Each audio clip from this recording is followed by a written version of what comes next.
Мэдээж одоо чуулганаар бол хамгийн анхаарал татчих асуудал нь юу бол татварын багц хуулийн төсөлд бол оруулж байгаа нэмэлт өөрчлөлттэй холбоотой асуудлууд байгаа шүү дээ. Хувь хүний орлогын албан дотор болон нүүдийн энэхүү хуулийн шинжилсэн төсөлд таны хувьд хамгийн сүүлийн байдлаараас одоо өнөөдөр хэлэлцэж байгаа асуудлууд дээр мэрэгжлийн шинжээч хүний зүгээс яг ямар гол байр суурьтай байгаа вэ? Ер нь татварын одоо өнөөдрийн шинжиллийн яг яригдж байгаа асуудал бол илүү иргэнлүү чиглэсэн. Иргэдэд одоо илүү бас таатай боломж олох гэсэн ийм чиглэл рүү явж байгаа гэж харж байгаа. Гэтэл ер нь татвар бол өөрөө бас таатай тавлаг орчин нөхцөлийг одоо шаардах гэсэн цаанаа бол бас нөгөө шударга гэсний байдлыг бол заашгүй шаарддаг.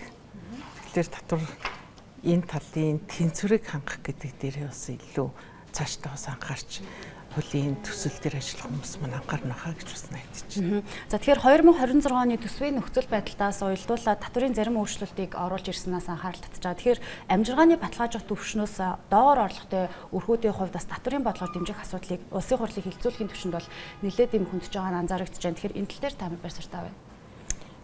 Энэ бол заашгүй юм байх ёстой одоо бодлого. Угаасаа одоо татварч нь бол нийгмийн бүхэл харилцааг зохицуулагч, нэг ёсондоо бол одоо энэ улс орны хөгжлийн гол чиг хандлагыг тодорхойлогч ийм хэрэгсэл учраас бага орлоготой иргэдүүдэд дэмжсэн бодлого аль ч улс орнд байдаг.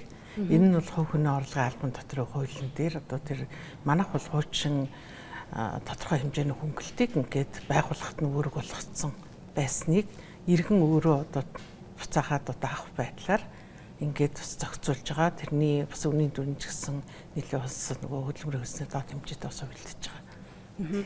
За татварын ерөнхий хууль нэмэлт өөрчлөлт оруулах тоо хуулийн төсөлд бас татварын өөртөө татвар төлөгчийн дансыг төр хугацаанд бол битүүмжилдэг байсныг бас халаад за гүйлгэнээс орж ирэх мөнгөн хөрөнгийн 20% нь бол дансанд үлдээх зөөнөөс гаднаас алдангийн дэд хэмжээг 50-аас итэхгүй хэм зохицуултыг тусгасан байгаа даа. Тэгэхээр аж ахуй нэгжүүд дарамт болж байгаа асуудлын урт хугацаанд бол энэ нэрийг шийдэж чадах болов. Энэ зөвхөн энэ зохицуултаар шийдэгдэх асуудал биш л дээ. Ер нь татвар төлнө гэдэг чинь угаасаа л төлөх одоо ноогдолтой гарцсан бол түүнийг төлтгөл харилцаа тийм ээ. За тэр жагуулгаараа хуулинд байгаа одоо тэр даансаах гэдэг бол нөгөө татвар хураахны механизм угаасаа ч байсан. За тэгээ сүүлийн үед бол бас нэлээдгүй олон байгууллагуудыг бас хамарсан учраас энэ асуудал маань бас нэлээ нийгмийн одоо юу татах шиг боллоо. Гэхдээ энд татварыг ер нь бол бид нар татврын өрдөггүй байхаа татврын одоо үр төлбөрөөр барагдуулах гэдгийн цаана ер нь дэлхийн олон улсын хувьд бол энэ нэг одоо гол механизм байдгийн. Тэгээ энэгээр ч гэсэн одоо давхар шийдээсэй гэж хүсэж байна. Юу ихтэй зэрэг Эхлэн бод бүртгэл ер нь татварыг ноогдуулна төлн тайлгна гэдэг чинь цаана бүгд л Эхлэн бод бүртгэлийн арга зүгээр хийгдэг ажил. Тэгэхээр Эхлэн бод бүртгэлийн хувьд бол санхүүгийн тайлан бид нар аккурат суурь дээр гаргадаг бол олон улсад бол татварыг бол хөвчлэн мөнгөн суурь дээр гаргадаг. За тэгэхээр манай хуулийн ерөнхий агуулгач гэсэн бас одоо жишээлбэл орлого хүлээж авсан тухай үед нь гэж байгаа. Яг мөнгө гэж хэлээгүй ч гэсэн.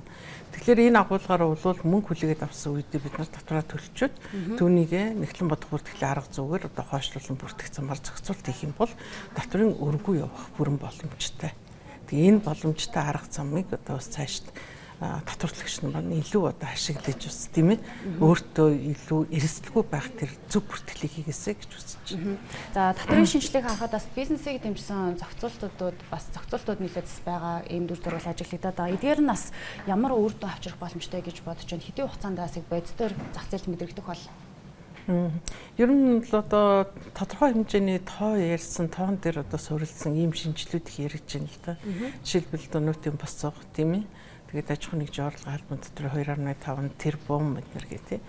Энэ бол жижиг бизнесүүдийн хувьд бол аль болохоор л одоо таатай орчныг бүрдүүлэх гэсэн бодлого гэж бол харж байгаа.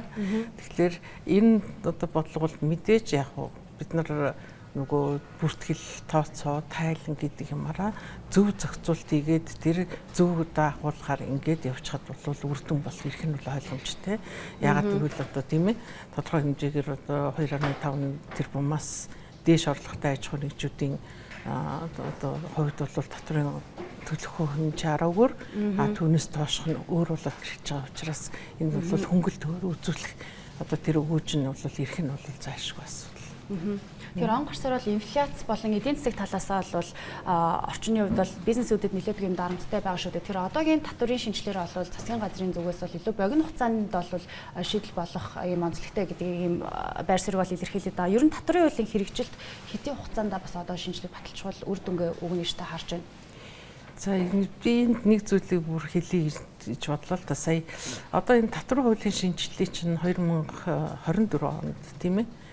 Энд одоо нам гарсан цагаас эхлээл ярьсан бөгөөд засгийн газрын мөрөг хөтөлбөрт нь бүр ижүүрэн шинжил хийн гэдэг татвар нийгмийн даатгал гэдэг тийм.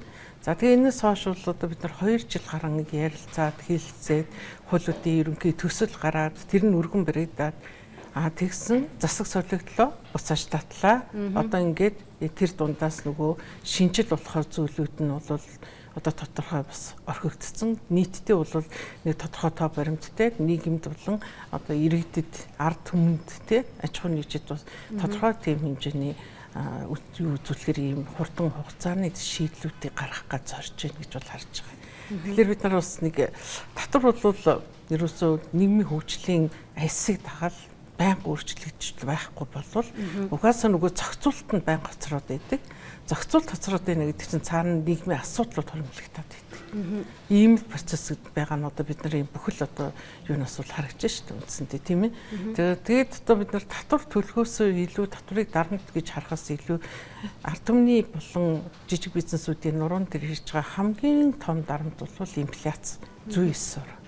Тийм учраас бол энэ татврыг одоо бодлого инфляцийн бодлоготойгоо тэнцвэртэй байж иж энэ улс орны эдийн засаг одоо бизнес эрхлэгчид болон иргэдийн амжиргаанд очиж нөлөөлнө. Тэрнээс татвар одоо тодорхой хэмжээгээр ганц нэг заалтыг шийдвэрлснээр бол шууд нөлөөлөл бол төдийлөн одоо үр дүнтэй харагдахгүй нь бол ойлгомжтой. За тэгэхээр бас татврын шинжилттэй холбоотой асуудлыг мэдээж бизнесийнхэн бол хамгийн их одоо чих тавин өөрчлөлтөд хүлээж авах гэж бодож байна. Тэгэхээр жижиг бичил бизнес эрхлэгчдийг дэмжих зорилгоор 1.5 тэрбум эм төгрөг хүртэлх борлуулалтын орлоготой аж ахуйн нэгжүүд 1% татвар төлдөг байсан босгыг нь 2.5 тэрбум төгрөг болгосон байна. Та энэ дээр ямар бэр суурьтай гэнэ? Жижиг бизнес эрхлэгчид гэдэг маань ерөнхийдөө бол одоо манай нийт аж ахуйн нэгж одоо бүртгэгдсэн татвар төлөгчдийн хувьд бол нэлээд том одоо хувь хэмжээг эзэлдэг. Тэгвэл төсөвт оруулдаг орлого нь маш бага ийм одоо юутай байдаг. Тийм учраас энэний цаана бид нарт бас шийдэх юм бол юу гэхээр нөгөө улсын бүртгэлийн одоо татвар төлөгчдийн тооны асуудал үнэ юм уу худлаа юм. Яг одоо бодит төр аж ахуй эрхэлж байгаа итгэж юм уугүй юм уу гэдэг асуудлыг шийдэх асуудал.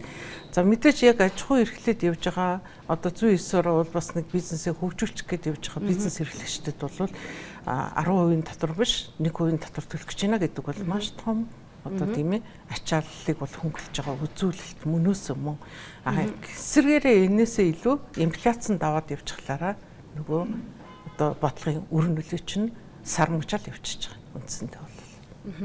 За хүүхний орлогын албан татвартал дээр харах юм бол судлаачид бол татврын үеийн өөрчлөлтийн гол санаанаас тайлагнах дадалтаа сургах байдал байдгаа гэж бол тайлбарлаж шүү дээ. Жишээлбэл бас хүүхэн бүр болоод татврын тайлан өгөх үүрэгтэй байгаа. За тэгэхээр энэхүү үүргээ бас хариуцлага нь зарим заалтаар бол илүү тодорхой зохицуулагдаж одоогийн байдлаар бол орж ирэх юм хүлээлттэй болж ирж байна л да. Тэгэхээр ялангуяа албан бус сектор дээр энэ зохицуулалт орж ирэх юм. Та энэ тал дээр мэргэжлийн зүгээс ямар байр суурьтай байна? За яг үнэндээ татврын гол зохицуулалтын асуудал бол цаана албан бус секторыг албан сектор руу оруулах гол механизм. Тэгэхээр бидний хэлээд байгаа жижиг бизнес гэдэг байгаа тэр бидний яриад байгаа иргэдийн татврын асуудал бол яг зөвөр албан бус эдийн засаг дээр одоо явдаг тийм ээ.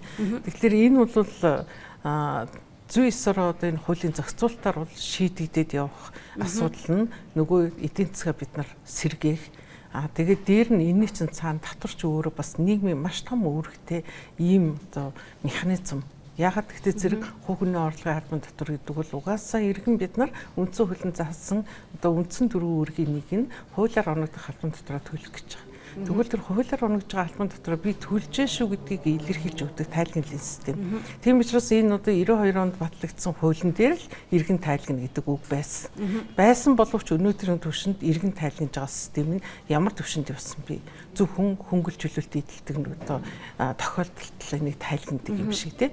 Ингэж явсан бол өнөөдөр иргэн болгон тайлах тэр механизмыг бүрдүүлээд тэгээд тэр одоо буцаа олголтын системээр энийг одоо хэрэгжүүлээд ирэхлээр энэ Монгол улсад одоо амьдарч байгаа Монгол улсын иргэн гэдэг чинь өөрөө хэрэгжүүлдэг иргэн юм шүү гэдэг энэ одоо дүр төрхийг хэмжих гол хэмжүүр гэж үзэж байна. Тэгэхээр таны бодлоор татврын яг ерөнхий утгаар наваад үзэх юм бол татврын бодис шинжилгээ хийхийн тулд бас ямар яг зарчим чиглэл баримтлах хэрэгтэй гэж харж байгаа юм.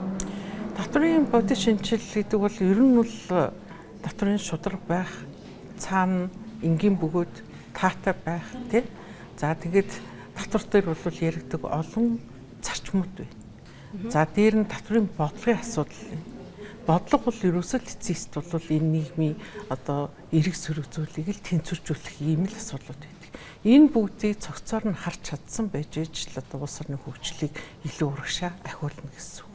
Мэдээж ямар ч татвар одоо тийм төгс байдгүй. Ямар ч сайхан татвартай улс орон одоо тийм туйлын төгс бол байхгүй нь бол ойлгомжтой. Гэхдээ ядаж тийм ээ бид нар бас нэг олон улсын чиг хандлага руу чиглэсэн зөв голдрол руу бид нар орчих нь одоо илүү ач холбогдолтой. Ягаад гэвэл татвар өөрөө энэ дэлхийн улс орны одоо 8 тэрбум хүний энэ 200 гаруй улсын чинь хувьд нийтдээ бол зохицуулагч гол хэрэгсэл нь болоод тэгээд олон улсын одоо байгууллагууд буюу эдийн засгийн хамтын ажиллагааны хөгжлийн байгууллагаас татвараас зайлсхийтэй тэмцэх гэдэг энэ арга хэмжээг хэрэгжүүлээд маш олон бичиг баримтууд одоо конвенцууд гараад хэрэгжүүлээд манай улс энд нэгдээд явж байгаа. Тийм учраас бол энэ нэгдэл бид нар одоо жоохон ч гэсэн төхөж очихын тулд бид нар нэлээд цогц шинжилэл реформ болвол хэрэгтэй байна. Тэгжээж бид нар одоо бас дэлхийн одоо юутай жишгтэй хөл нийлүүлэх гэдэг нь гэсэн үг шүү дээ тий. Ер нь гэхдээ манай одоо ард түмний хувьд бол ер нь одоо бас сүүлийн жилиг ингээ харж байхад бол татварт хандах хандлагаараа эерэг болж эхэлж гэнэ үү гэж бас харж байна. Ягаад гэвэл зэрэг нэг хэсэг бол ерөөсөө зөвхөн төлөх дарамт гэдгээр ханддаг байсан бол одоо бол эн чинь бас үүрэг юм байна шүү гэдэг энэ өнцөг рүү бас та харж байгаа хандлагууд бол нэлээдгүй бас зөв тийшээгээ чиглэж байна.